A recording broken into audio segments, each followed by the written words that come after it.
Hello, everyone. Welcome to our webinar.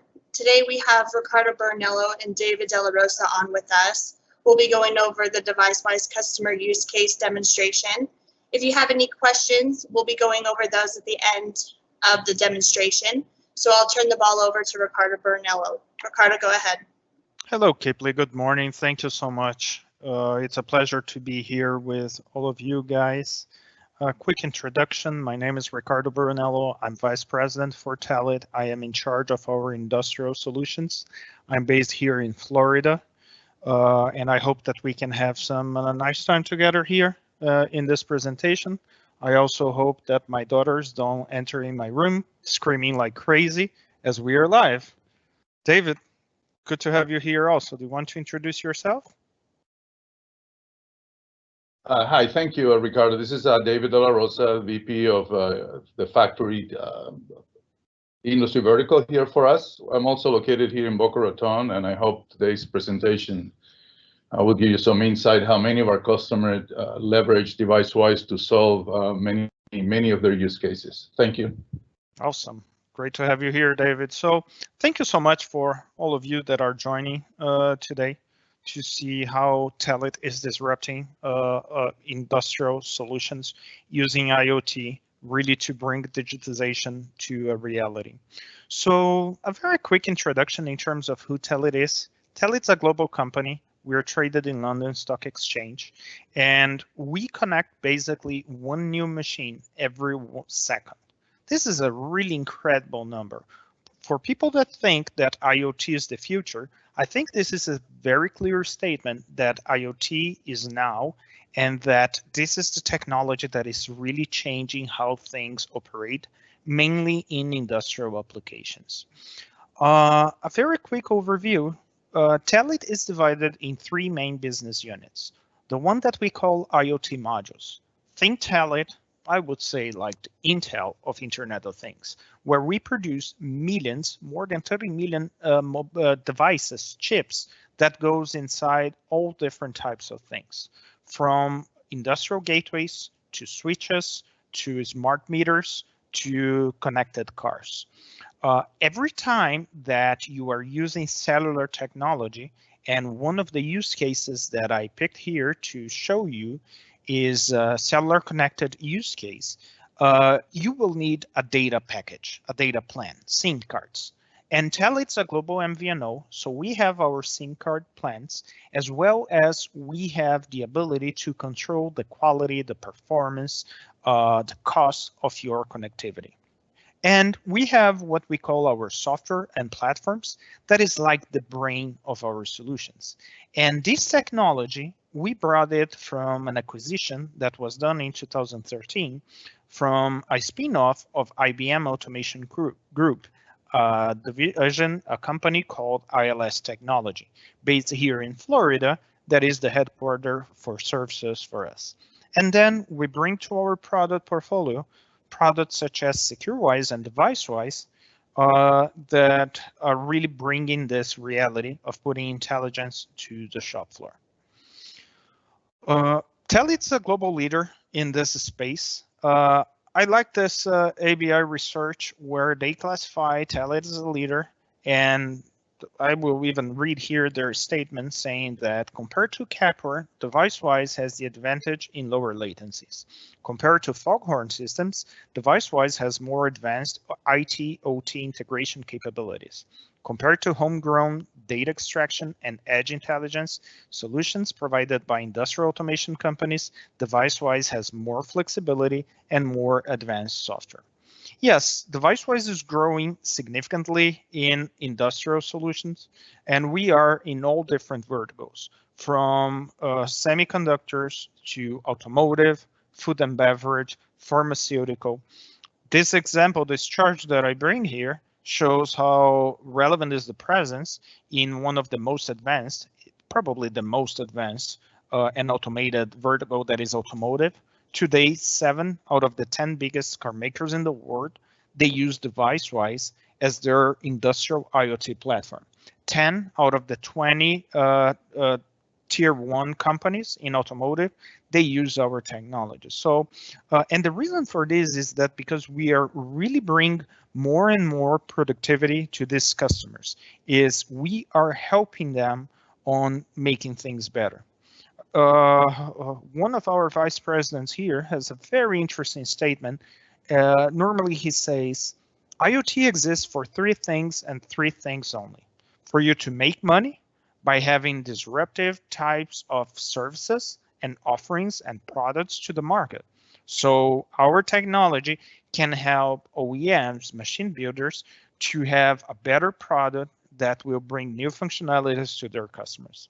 We can help manufacturing companies in terms of making their things better, cheaper, faster, with better control by having the connectivity to their machines. And we can let our customers to basically stay out of jail, to stay compliant in terms of the regulations of the sectors that they are. This slide here shows the big picture of our industrial IoT suite, and that we will give you more examples how a couple of companies are really bringing significant benefits on deploying this technology. Every time that I think in terms of industrial use cases, I like to divide this in 2 main groups. I like talking about connected factories, how you are using IoT on the shop floor, how you are using IoT on how you are building things, and connected products or connected machines, how you are remotely connecting your devices that might be in your customers' facilities, devices that can be geographically spread all around the world. So basically, what is deviceWISE? deviceWISE is a software. This software can be installed based on anything. It can be installed on a Windows computer, on a Linux computer, in your data center, in small gateways, cellular or non-cellular. When you install deviceWISE on your shop floor, in your factory, for you to collect data from your machines is as simple as defining what is the IP address of this device, and you have all the tag trees, all the data available in the controllers, ready on deviceWISE for you to read them and write them. All the communication that we have with deviceWISE is bidirectional. So I can collect the data in real time from torque tools, from robots, from RFID sensors, from PLCs, DCS, and so on and so forth, transform this data and push this data in different types of systems, databases, as well as I can read data from databases or systems. Let's say that you are running an MES solution that is telling what is your next part number to be produced. deviceWISE can monitor this information from the system, understands what is the next part number to be produced, push the recipe from a database, reconfigure the recipes in your controllers. When you have your machines in line with your systems, we can start the line. Not only this, we can monitor in real time your devices and push this data into screens, dashboards, and HMIs, showing your productivity and your KPIs in real time. Also, with deviceWISE, as I will show you, has a data visualization tools that you can push see these things, but not only see, you can create HMIs in front of machines to augment your data availability, to provide feedback to operators, and also to add buttons or text boxes to your operators so he can tell exactly what is happening there. So not only you know what is the performance of your machine because you're reading the data from the controller, as well as you can have inputs from the operator commanding your line or augmenting the data that you have here. Many companies are using cloud solutions such as Microsoft Azure, Google Cloud Platform, Amazon AWS to do enterprise applications. deviceWISE has the connectivity to these clouds in bidirectional way. So with deviceWISE, you can push the data from every single machine that you have on your shop floor into these applications without writing one single line of code. In a couple of minutes, you can set up your system and have all your data flying to the cloud. And from the cloud, depending on the algorithm that you're running here, changing, for example, the configuration of your line, the performance of your machines. So that was how I explained the connected factories use cases, but you also might have connected machines. Let's think that you are an OEM, that you are producing machines for certain process. You could be producing presses, or you could be producing, let's say, car wash machines. If you are producing a car wash, probably you're selling your machines, or you are selling services using your machines to different customers, maybe gas stations, and these gas stations might be distributed all around the world. They could be, you could have 1,000 gas stations out there. You can install deviceWISE in gateways. Probably having a cellular gateway here would make a lot of sense. And deviceWISE can collect this data from the machines that you have completely remote. And using the Telit cloud, the Telit IoT portal, you can have remote access back to these devices. You can open a tunnel and change the logic on your controller, or you can let your gateway changing the configuration here. And if, for example, if I need to run a campaign and change something on the logic only for my equipments that are in Florida or in New York State, I can run a campaign here and do all my device management and my connectivity management basically using the Telit portal. I also can push all this data straight to the public clouds so you can run your applications here. Or you can have deviceWISE providing you data visualization for you and for your customers, as well as you can have your remote devices connected to your enterprise systems. So for example, your remote devices can open tickets directly in your SAP PM, or can open orders directly in your ERP system for certain process. So this is how we create the full configuration for all the different types of IoT systems. With this, we really can help companies to transform the way that they produce in the reality of Industry 4.0, where all the devices become interconnectable. The machines are not only machines any longer, they are data points, and you have a completely flexible architecture here. For you to collect data from the machines to systems and systems from machines is as easy as installing one system, and then you have this completely transparent layer between any asset to any industrial system. Not only we have the ability to push the data from controllers, from machines, and from sensors to your systems, as we have a bidirectional way and we can intercommunicate different systems in your IT infrastructure. So we have customers that they use deviceWISE not only to extract the data that is running on the shop floor, but also as an integration tool in between systems, making their MES to better talk to their ERP system based on a certain logic, or integrate their ERP system into Google Cloud or Microsoft Azure or AWS. deviceWISE, as I said, is a software. This software is divided in three main pillars. And David, as soon as I stop talking here, I tend to talk a little bit too much. Sorry, David. He will show the software running here, but the software is divided in three main pillars. deviceWISE comes with the device access layer. So this means hundreds of drivers for you just to say what is the data that you want to collect.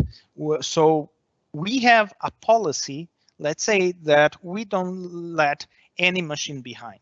So with this library, we can rapidly bring the data from all the devices that you already have connected at your network.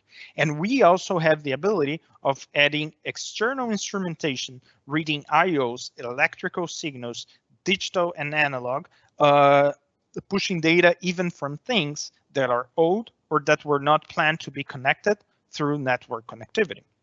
The way that you create all your logic is also with no code.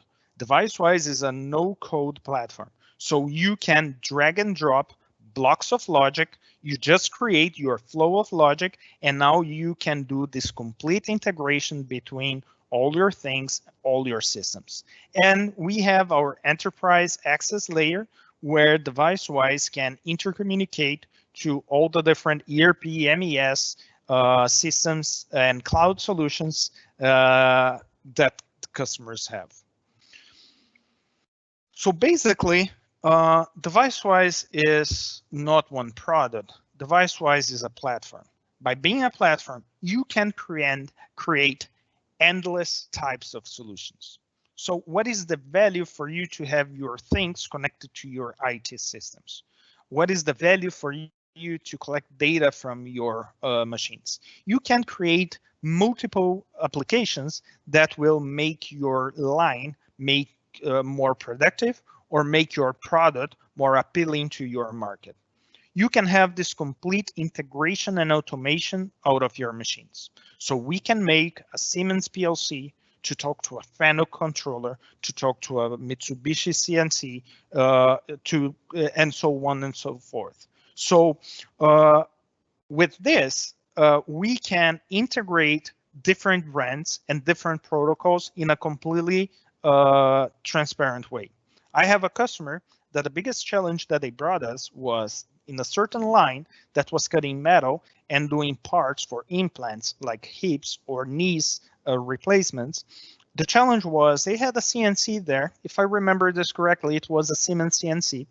The challenge was this line was completely manual. Every time that a part was cut, they collected this part, they put in a prober tool in a measurement system, a quality control system. They collect what is the results of this cut, and they go there, do the calculation, and write back the offset on the CNC, recalibrating it. With deviceWISE, we could integrate this, making the CNC to natively talk to the robot. Every time that the cut was ready, deviceWISE was telling the robot, go there, pick up the part, push the part into my quality control system. Measure the part, take the results of the measurement, calculate what is the offset to the CNC, and write back the offset here on the CNC. So with this, we did this complete integration and automation using deviceWISE to have this more productive line. In the same customer, I asked it, how are you doing preventive and predictive maintenance? Do you use any type of software? And the person told me, yes, we have SAP PM. And how do you feed SAP PM? He said, we have a person that walks across the lines with a notebook and takes notes when it's the time for you to recalibrate a certain machine and go there and open manually one ticket in SAP PM. When you have an industrial IoT platform bringing data out of your machines, you can do the data logistics. You can automate this process.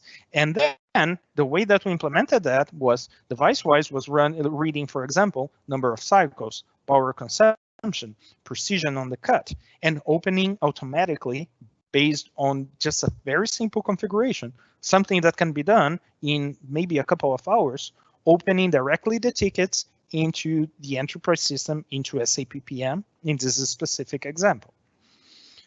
And the same example, I already said how the quality control system was connected in real time, measuring all the parts.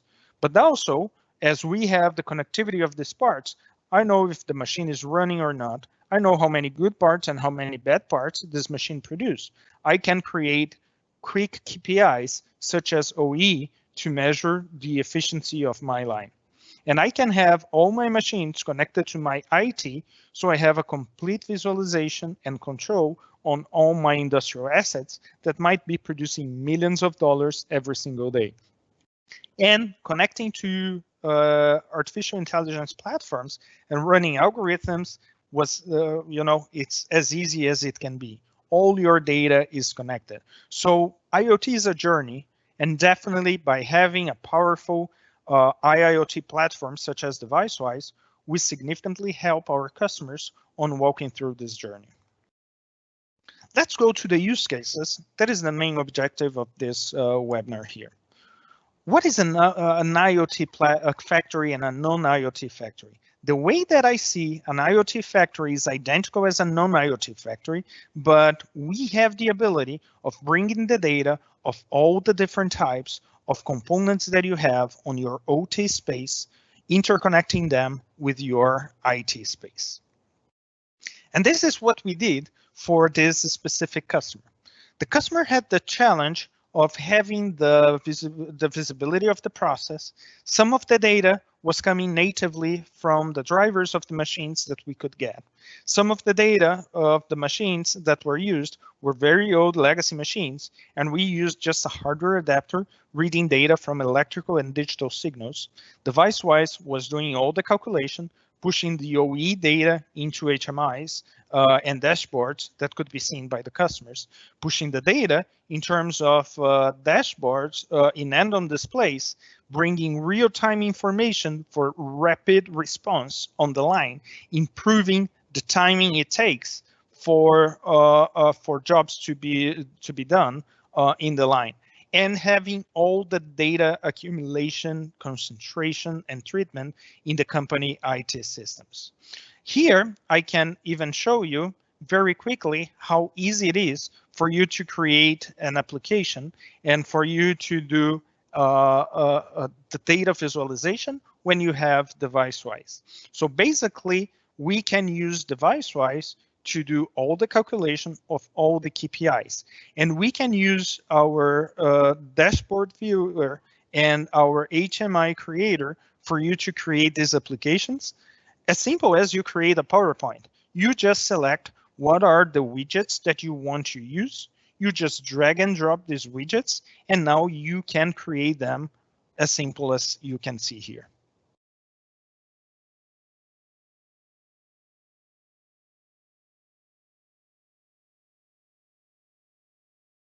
Pretty cool, right?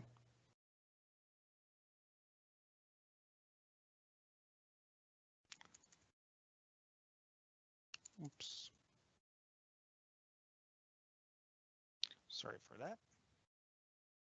So here, just one example of how you can use your HMIs running on simple tablets in the line. So you can not only let the operators, let the people to see the results, but also letting them to interface with the system, adding inputs. So now every time that I have a downtime, every time that I have a machine that is not running, I can read the reason why this machine is not running, but I also can let people that are in the line to aggregate data to my system so I can classify downtime reasons, as well as I can do immediate actions such as calling maintenance if I have a problem here, so I can reduce my downtime.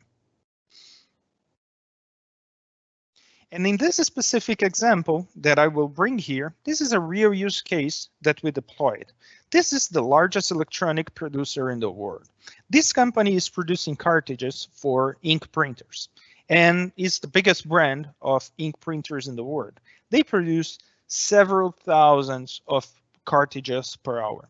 The biggest challenge that we had in this project here was the speed of the transactions, was a high frequency line that was producing so fast, moving so fast, that collecting this data on the frequency that this data was being created and erased was a big challenge. This company tried to hire 3 other suppliers, and none of them could handle the data collection.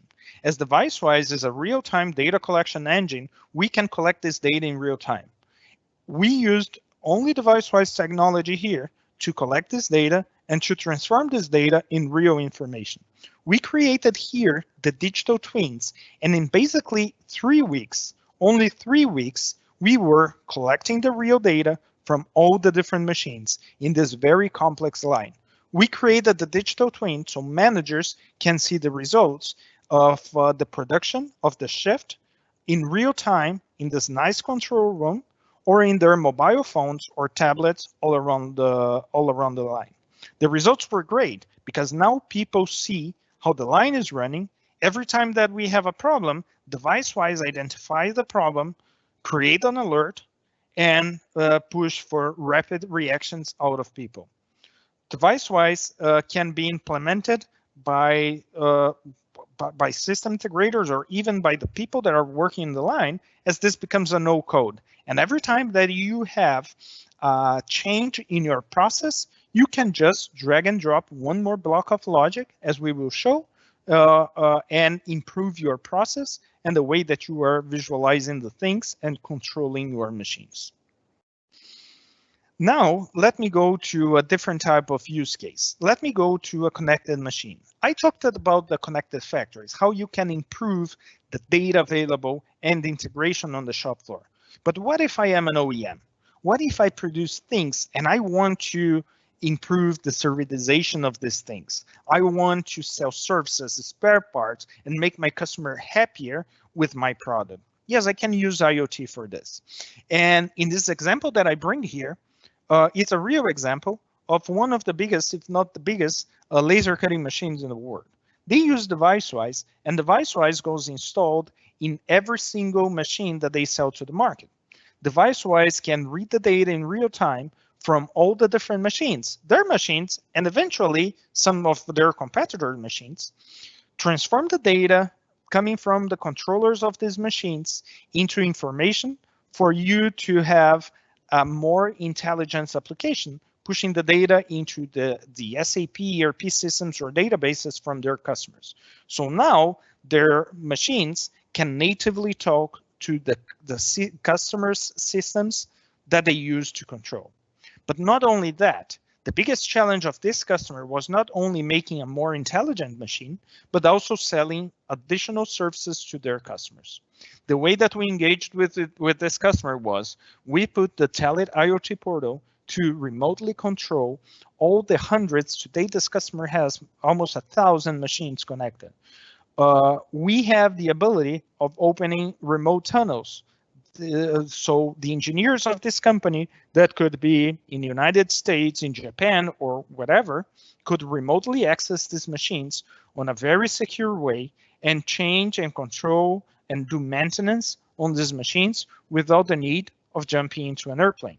Not only this, the machines itself were telling the company when is the next time for a maintenance and calibration, when is the next time for changing one specific part, or what is the productivity, so the owner of the factory could be anywhere, seeing if their machines are running properly and at what pace, and taking actions completely remote. So this is the power of IoT. IoT can be completely integrated on a fully contained application inside the four walls, or it can even be used for you to collect data from machines that are spread all around the world with all your ability of doing the device management, connectivity management, and remote remediation.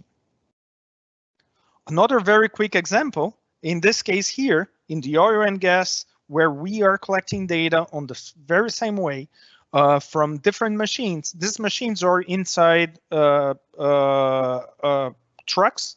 These trucks, they have industrial equipment. deviceWISE can read the data from the industrial equipment, but not only from the industrial equipment, but also from the engine of the truck using J1939 protocol, collecting the data, pushing this data straight to the application. This is a specific customer is using Azure for the application, but doing all the device management, the connectivity management, and the edge logic running by deviceWISE. So, David, if you're still there, I would like to pass the ball to you so you could show the product running, and then we can go for questions and answers.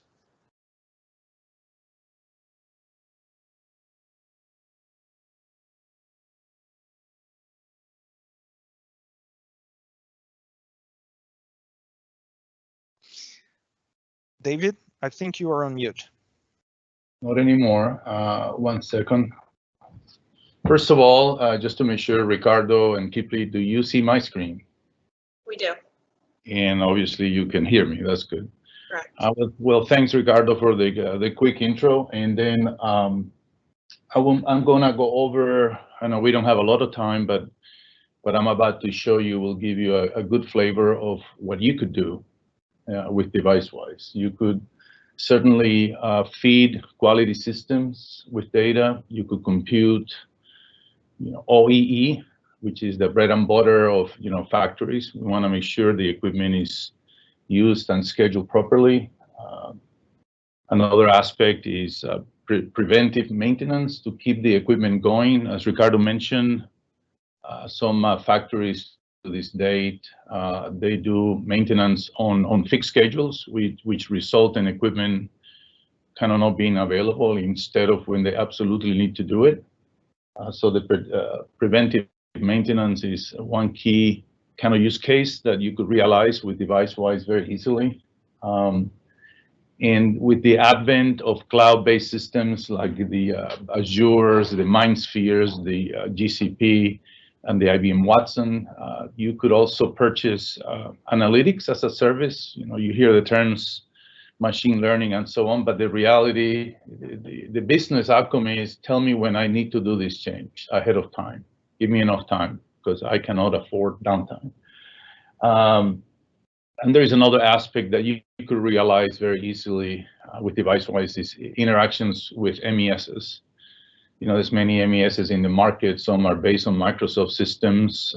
Some are SAP, like SAP ME, for example, and many other ones. So with deviceWISE, we become the easy conduit to data in and out of the shop floor for the MES. So many use cases. So just rehashing quickly what Ricardo went over, deviceWISE is a software agent. It runs on many kinds of operating systems, hardware combinations. Windows Server is perhaps the most common for us, so it runs there. We have the 32-bit version of deviceWISE for legacy systems, 64-bit version. For Linux, you could run Linux 64-bit like CentOS and Ubuntu and the like, 64-bit and 32. We also provided in a Docker container, so you could kind of use more of a Docker managed kind of an environment. Not that you would run a Raspberry Pi in production, but it runs on Raspberry Pis. And some of our customers run it on big IBM mainframes. They call it P-series, the big Unix machines. So it doesn't matter. We run in all of those. The software you're seeing right now is called the Workbench. And it's a view into the deviceWISE agents running. So this happens to be my laptop from which I will be presenting today. This is a deviceWISE instance somewhere on our network. It happens to be running on a, you guessed it, Raspberry Pi. This is inside a Mitsubishi PLC Q-series. This is a very small Siemens gateway. It's like an industrial Raspberry Pi. This is a Cisco switch. So if you have an industrial switch or gateway, like from Cisco, you could run inside there. So it runs on many kinds of systems. So as Ricardo indicated, deviceWISE, think of deviceWISE an OT IT bridge, fully bidirectional. So we call this, of course, the OT is generally the device layer. And then so this is how you work in deviceWISE for the device layer. This is the IT layer. And this is where you do the logic. If you recall the 3/3 that Ricardo mentioned, this is the lowest third, here's devices. And this is similar in concept as to OPC providers like Kepler or Matricon. So we have this layer, and then we also have the logic and the also called business logic or edge logic and the IT connectors. So we're gonna kind of briefly show you how we do the OT connectivity. Basically, deviceWISE is modular. You could install what we call plugins. So we have all kinds of drivers. We got in excess of 100 drivers for various kinds of devices. We call them on shop floors. This is torque tools, unknown displays, more torque tools. BACnet is a facilities automation network protocol. Backoff is a sub PLC, more torque tools. FANUC CNCs, more torque tools, robots, and the legacy GE CNC line, more torque tools, empty connect, which is a kind of a standard machining. All the Mitsubishi PLCs we support, Modbus, of course, OPC UA client. If you have a system that has a UA server built in, all the Omron line, this is all supported, all the Rockwell line, all the Siemens line. SNMP is an interesting one because you could instrument even your laser printers and office equipment, even network switches that have SMP clients, more torque tools, and RFID, and so on. So very, very comprehensive library of device connectors. So I'm going to show you a couple of examples how we do this. So let's just define a control logics PLC. So you provide a name, and then what you do is you pick the type from the list. and then you put this IP address and pick the slot number. So this is the very basic configuration. Validate does a quick check that it is an Ethernet IP connection. So you save this, and then you press start. And then what's going to happen here is that we're going to go inside the PLC. Sorry, let me see. Go inside the PLC state and do a full introspections into the tags. So this is all the tags that are inside the Rockwell PLC. So you don't have to import anything, just we go and enumerate it. We support program tags, controller tags, everything that those Rockwell controllers support. We can get at just about. And just for good measure, I'm gonna do a CNC here, which is a little different than a PLC. And then what you do is just pick the type and put its IP address.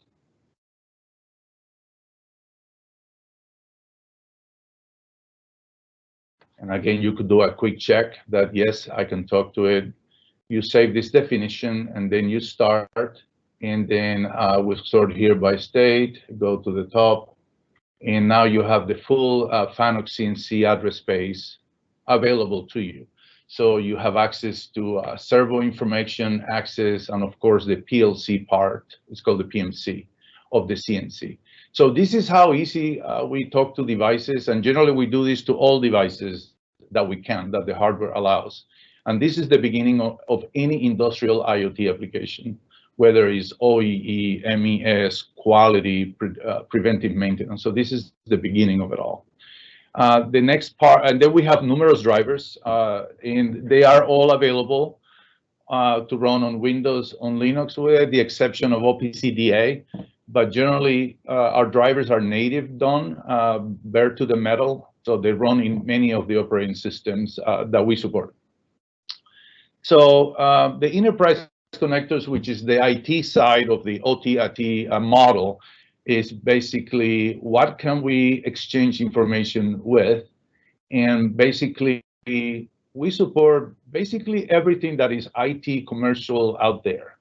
Databases is very common, of course, and then we support the IBM line, SQL Server, MySQL, HANA, Mongo, Postgres, Oracle. They're all supported right out of the box. And again, all you have to provide in the case of a database is the name, the database name, where is it, and credentials, of course, and the type. And then once you are connected, you could, for speed, you could have a connection pool size, logical unit of works kind of information that you could set up here for, logical unit of work. All our IT connectors support a feature called store and forward, which simply means if the IT endpoint is unavailable for whatever reason, all transactions are kept. And when the IT resource is back online, then the data is sent. So basically, there is no data loss. Of course, there's limits on storage and so on, but the idea is no data loss.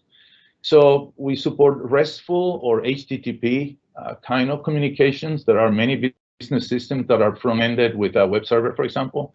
So you could send a JSON or XML payload bidirectionally to these endpoints. JMS is Java messaging system. You have SAP NetWeaver app server or IBM WebSphere or WebLogic. They implement JMS. MSMQ is a Windows Server middleware, and many MESs for small mid-range businesses are built on top of Windows Server and MSMQ. And with this, you could exchange transactions bidirectionally with the endpoint. So basically, you pick a service bus and you put a queue, and you could put data on a queue, and you could also wake up when data is sent to you. SAP, so we can communicate directly with SAP ECC. All you have to provide, again, is simple. What is the name of the client, the system, and credentials, and the addressing. Where is it? And then when you use SAP Transport, we call it, you have access to any BAPI that this user has access to. Preventive maintenance is built in the form of a BAPI, so you could send parameters, get results, and so on. That's on the SAP side. And then, of course, SAP IBM Watson, IBM MQ, and web services, which is another very common way to talk to IT systems. So I call this IT terrestrial, on the ground, on premise. And then, as you can notice here, we have connectors to cloud systems that provide a service. They're cloud-based. Of course, Microsoft Azure is very, very common. We have a couple of ingestion points. Sorry. What happened here? Uh-oh. Sorry, got a little issue here.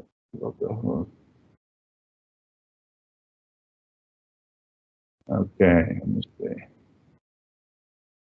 Sorry, I don't know what happened here.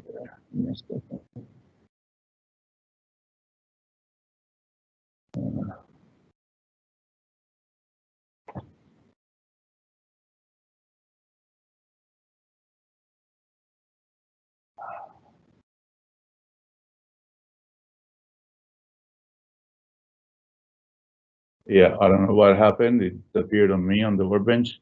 So Azure has a couple of ingestion points.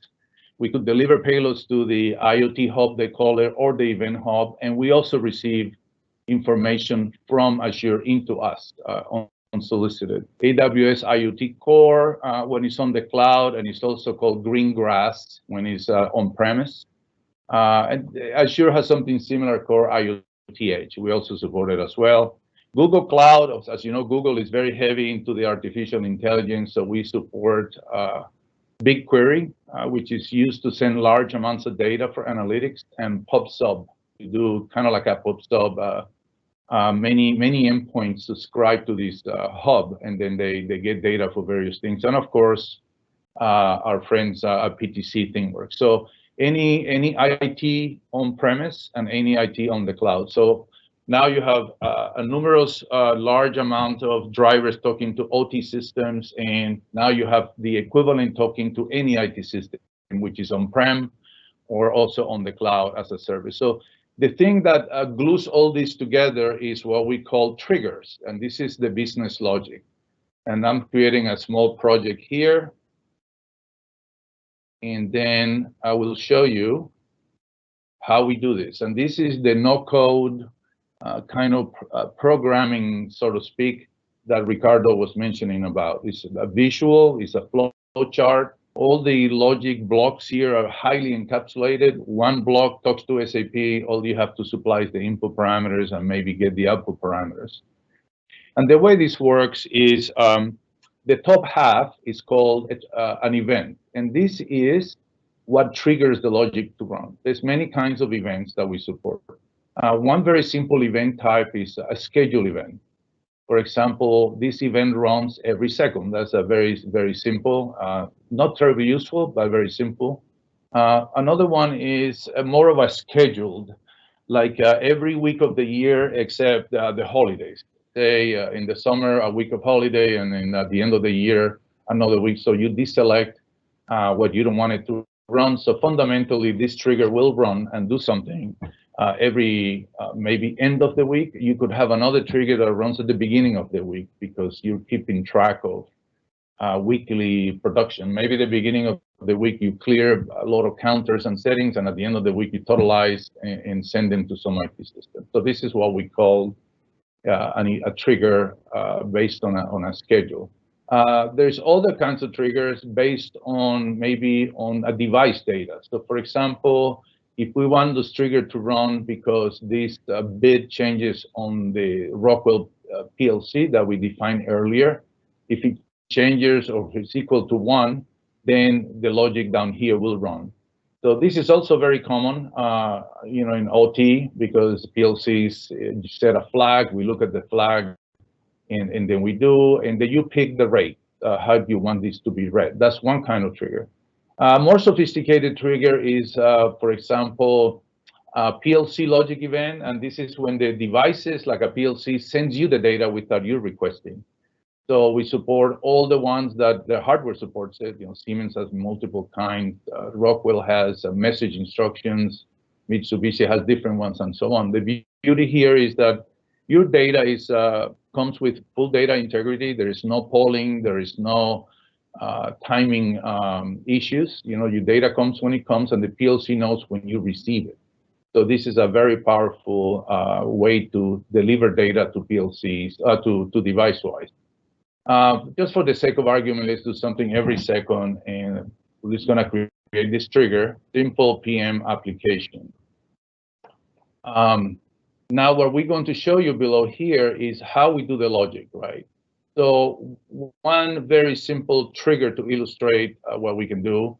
Networking, there is an email function. You drop it here, connect the dots, and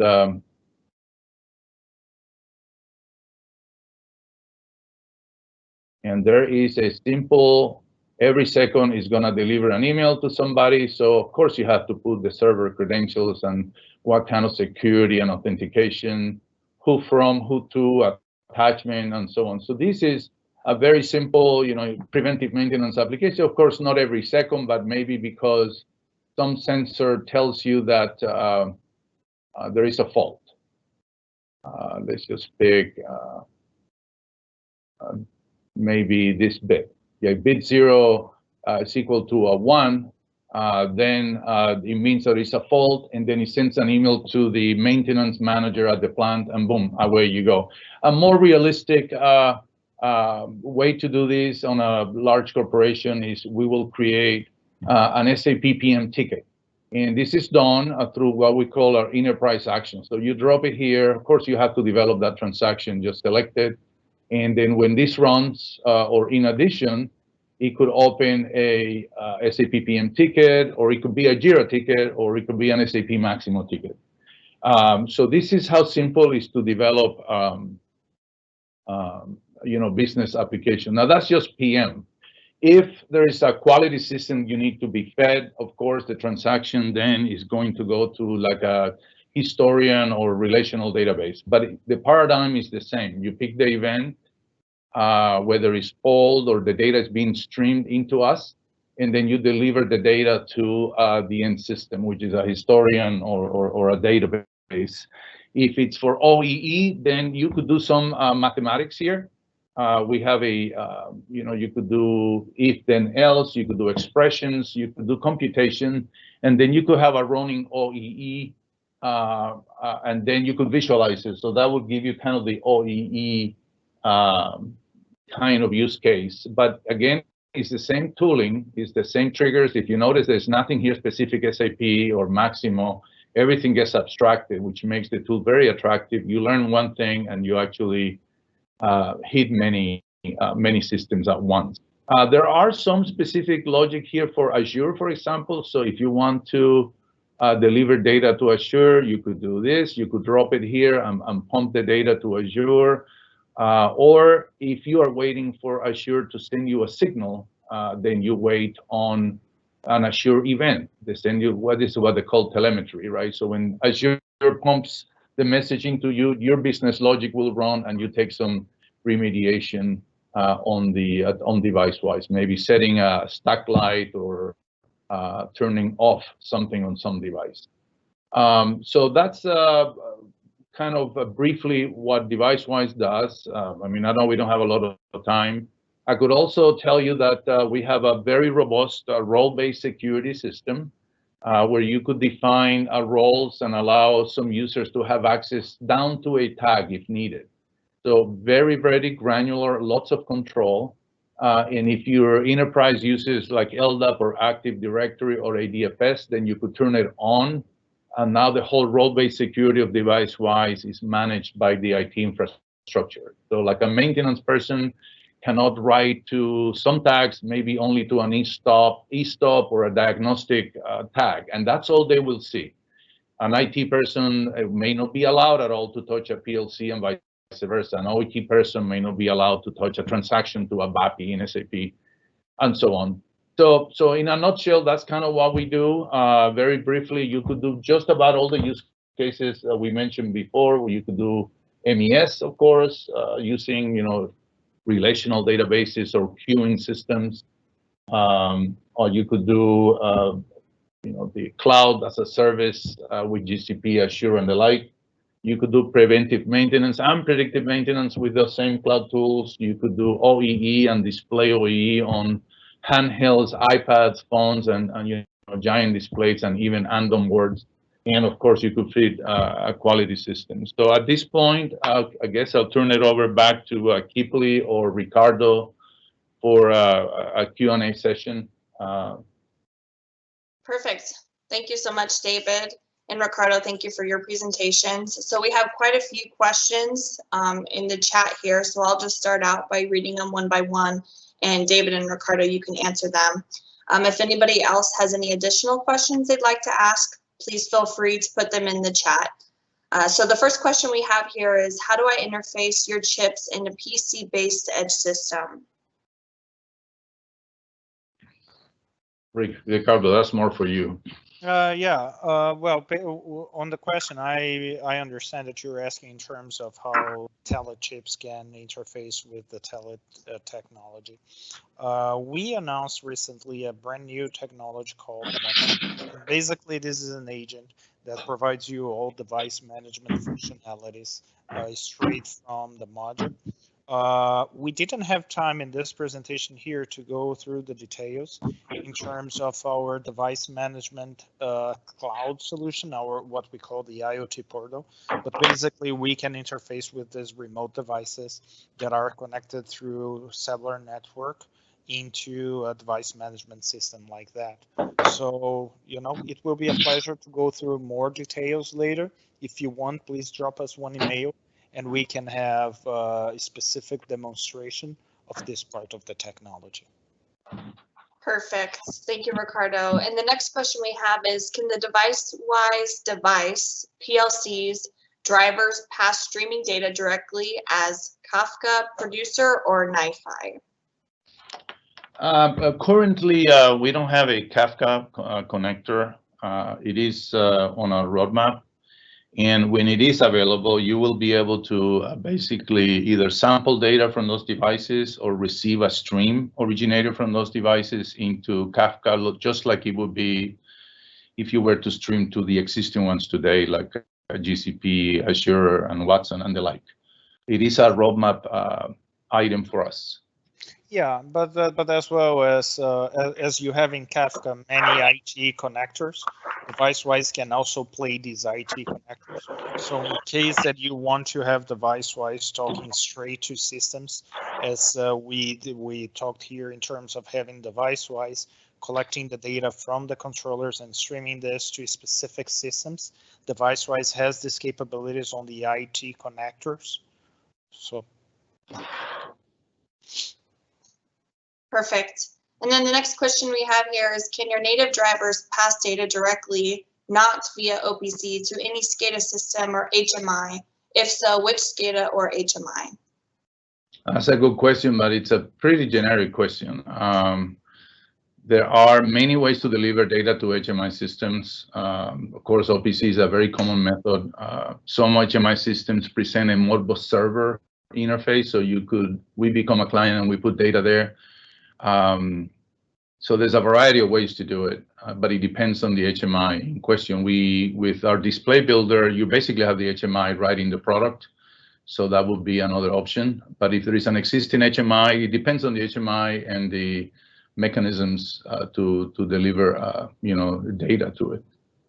Yeah, but basically SCADAs and HMIs, they are systems that by nature, they are built to be open for data ingestion. And we can do this ingestion. Maybe what we can do is we can consume the data natively using our native drivers for you to have zero latency. So when you are collecting data from Siemens using an S7 protocol, for example, translating this data into an OPC and publishing this data to your SCADA through OPC, or if you have, for example, RESTful interface or any sort of database interface with your SCADA, we can also push this data into SCADA. So we have, go ahead. Yeah, there's another, I forgot this point. We have an extension, a plugin, kind of like a driver. We become an OPC UA server. So all tags from using the native connectors and then available. So if the HMI has a UA client, which likely does, then you could just point to us and get the data. The question is the data integrity and the streaming, right? If you have a sample system, you will miss samples if you have this methodology. Best gets ingested natively into the end system. That way you'll have all samples. But if it's for visual counters and things of the like, yeah, you could miss a few and it's not an issue. But so that's another option. We become a UA server, and actually we become an OPC DA server, and then all of our device connectors and their tags now are available in the address space of DA and UA. Yeah, but generally this tends to be a very simple ingestion. Please feel free to contact us, and we will be very happy to support you in this project. Alrighty, and the next question we have here is, without Telit Cloud, how can I log on to the local system from remote location on VPN? Just a VPN client. Yep, that's the only way. If your system is remote somewhere and you don't use our cloud platform, then you're left with VPN type technology to access it. Yeah, and device-wise runs in any type of computer. It could be Windows, it could be Linux.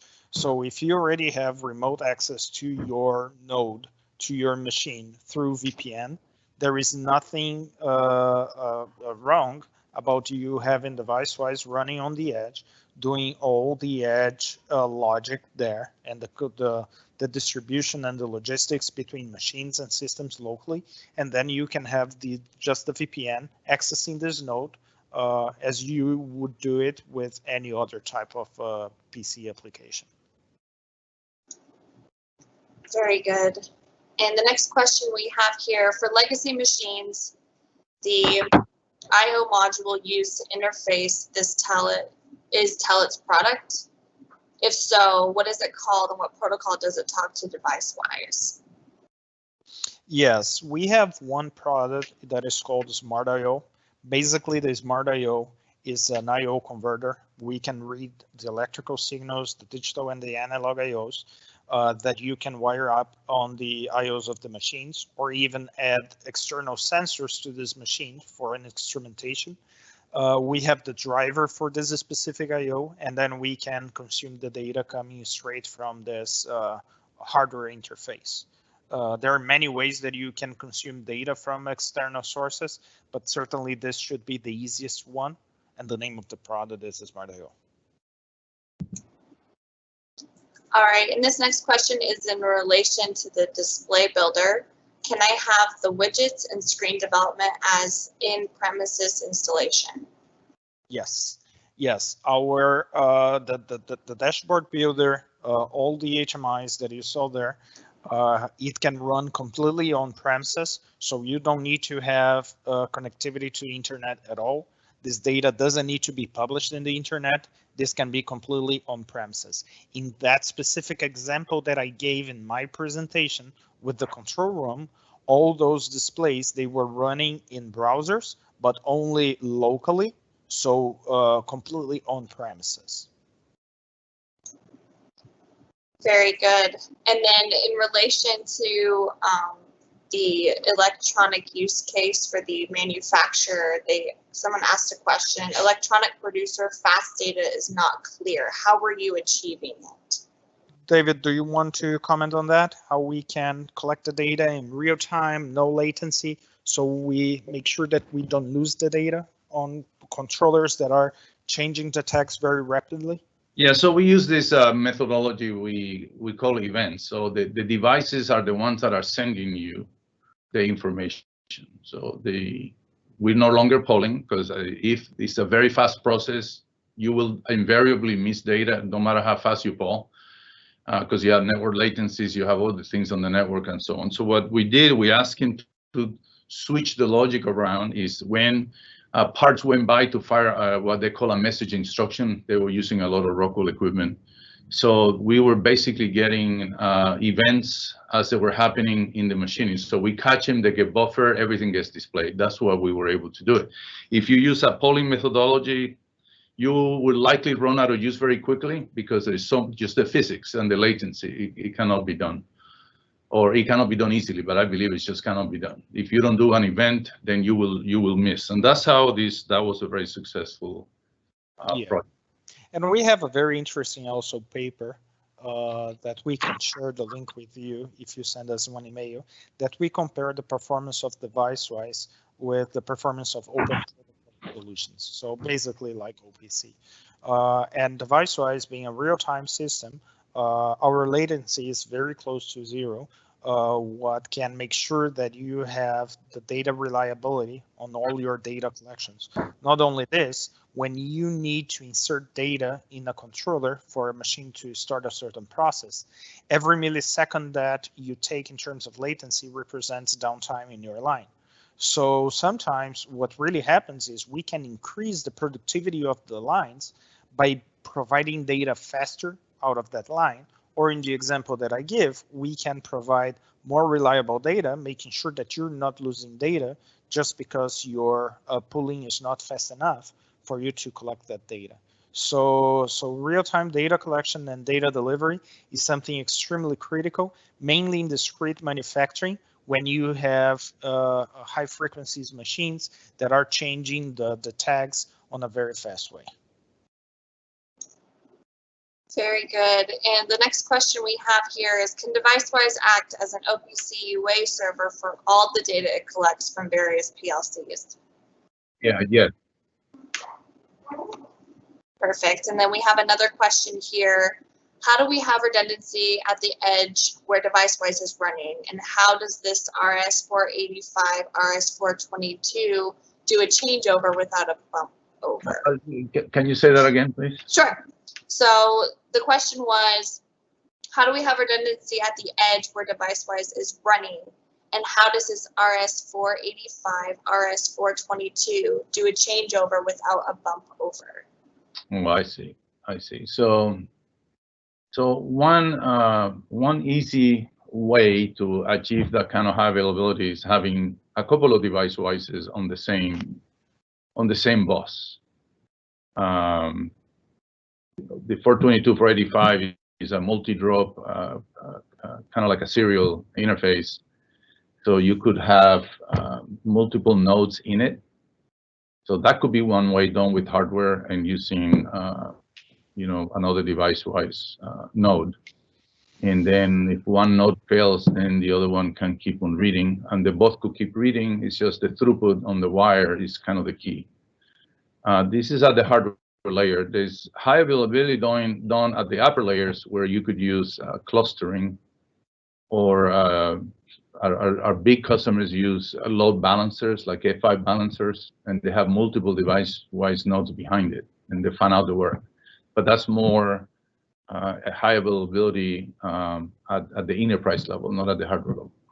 So there's various ways to tackle this problem.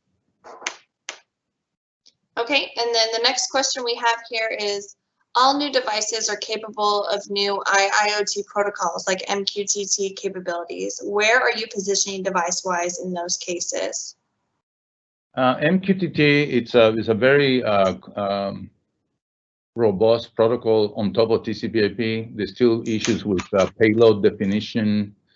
Unlike the Rockwells and the Siemens and the UA that have very strong data models, MQTT is above the transport layer, but not very much. We do support it extensively. A lot of our customers use MQTT kind of like a middleware to connect things, but for us, it's just another mechanism. It's a little higher than TCP. So to us, it's just another transport, and it is supported. We have it, and you can use it. There's not a lot of PLCs and devices and sensors that have MQTT right on it, but in time that could change. For very small sensors, for environmentals and things, I think is more appropriate, and I think there are many like that. So all you have to have is a broker, and then deviceWISE then subscribes to it and gets sensor data that way, but we fully support it. We don't see it as competition. Okay, and then we have just a few more questions here. The next question is, edge gateways that have deviceWISE, how is device management being performed?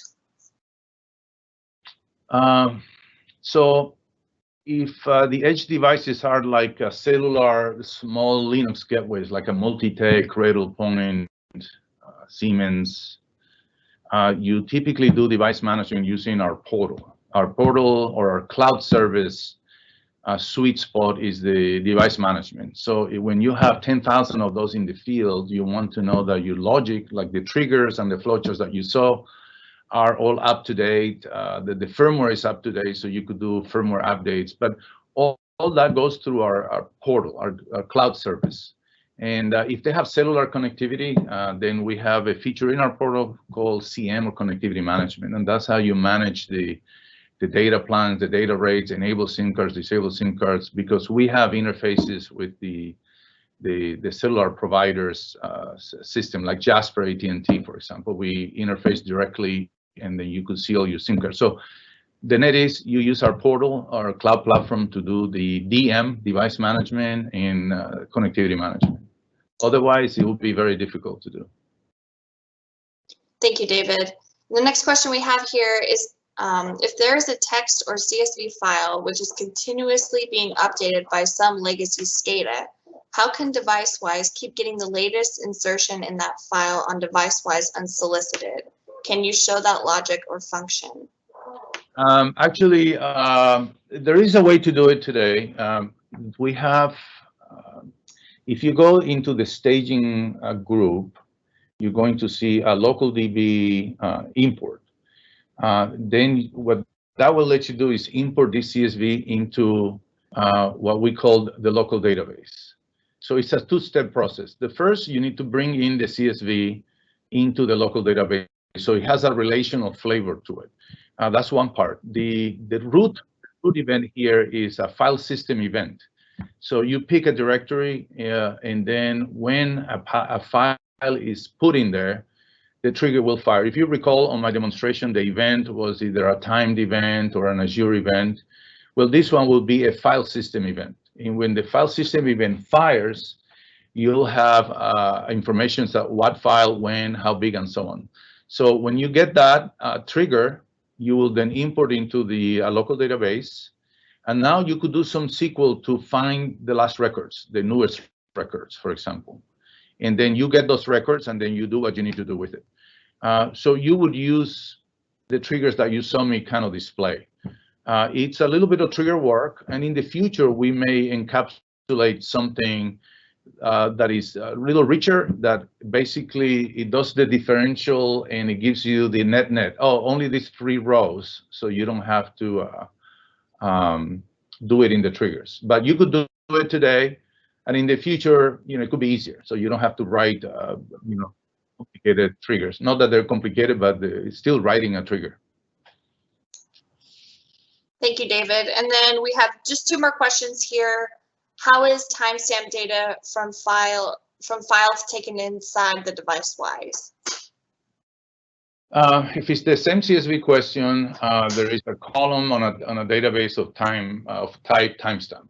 So if you import a string, which that's what it will be on the CSV, that has a timestamp type, or designates a timestamp, then when it's imported, your table will have timestamps, like real timestamp, the 64-bit UTC type, Unix type timestamp, and then you can manipulate it any way you want, for less than, greater than, or whatever. Very good. And then our last question here, which MQTT broker would you suggest and consider is the best? And is it essential that they have to be TR50 compliant? Those are 2 different things. So TR50 is a protocol that happens to be implemented over MQTT. So they're not, they're separate. The one that I have used the most is Mosquito. But I don't know if it's the most robust. I am not an expert on MQTT brokers in particular, but Mosquito is a very common one. I am certain there's other ones out there.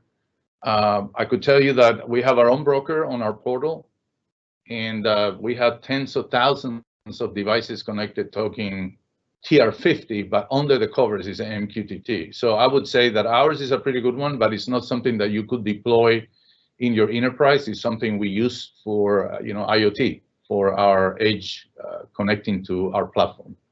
So Mosquito is the one that I know that is the most common that I have played with. So I have no opinion, not because I don't want to favor a vendor, it's just I haven't played with any other one other than Mosquito. Perfect. Well, that wraps up all the questions that we have here. David and Ricardo, thank you so much.